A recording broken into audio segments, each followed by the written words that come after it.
மாறிடக்கூடாது. சும்மா ஒரு ஒரு 30 செகண்ட், ஒரு நிமிஷத்துக்குள்ளே தட்டை வந்து மூடிட்டு கொதி வந்தோடனே எடுத்துருங்க தட்டை. இப்போ பாருங்கள், எடுத்துட்டோம், தட்டை எடுத்துட்டோம். நல்லா கொதி வந்துருச்சு.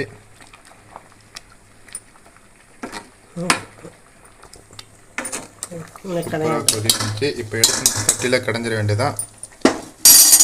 இப்போ அடுப்பு ஆஃப் பண்ணிவிடுங்க. இப்போ நம்ம ஒரு கொதியும் வச்சுட்டோம். இப்போ அடுத்து நம்ம கடைய வேண்டியதான். தண்ணியை நம்ம முதல்ல எடுத்துக்கலாம். தண்ணி ஒரு பாத்திரத்தில் தனியாக ஊற்றி வச்சுக்கலாம்.